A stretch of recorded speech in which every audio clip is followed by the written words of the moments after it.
It seems bizarre in modern times to talk about slavery in America, but it exists in the form of human trafficking. Human trafficking is one of those things that truly we find hard to believe. We can't conceive that it's happening close to our homes, our schools, our neighborhoods, our churches, or even in our own families. Criminals are guilty of trafficking when they knowingly subject people to forced labor or services. In reality, human trafficking is just another form of interpersonal violence.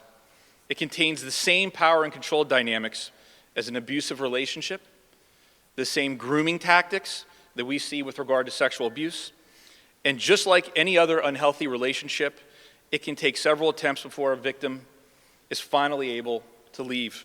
Those who are trafficked are truly victims, many times among the most vulnerable among us. They are often the people who won't be missed in society.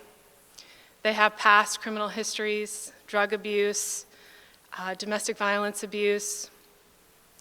They are the ones, perhaps in unlikely or unstable immigrant status. We know that once a victim is within human trafficking, they have a lifespan of about 7 years. Sadly, human trafficking is a big issue in Pennsylvania, not just within its borders, but because its geographic position and highway system make for a convenient pass-through for traffickers. And Pennsylvania's laws haven't been effective enough against trafficking until now. Today, we are answering that call for help. The House will advance a package of bills designed to crack down on those perpetuating this horrific practice.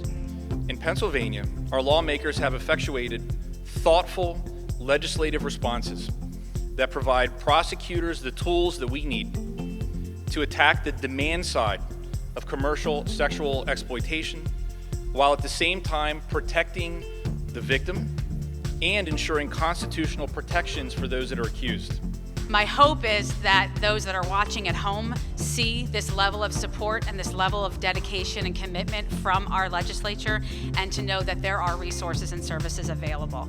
Hopefully what people see on the 5 o'clock news is not just strength and leadership, but hope. Members of the PA House say they were proud to support legislation to help put an end to one of the cruelest acts one human can perpetrate on another. We are first trying to create that awareness and that education and move that out into our communities, but we're also trying to give law enforcement the tools to combat the traffickers, to prosecute them, and to make sure that the victims of human trafficking, that their needs are met and that they aren't re-victimized by our criminal justice system. The effort to stop human trafficking needs public support as well. As you have been told, January is Human Trafficking Month, and while we all stand here proudly wearing blue to create awareness, we must realize that this awareness and vigilance is needed every day. If you suspect that human trafficking is occurring, you can report it to the National Trafficking Hotline.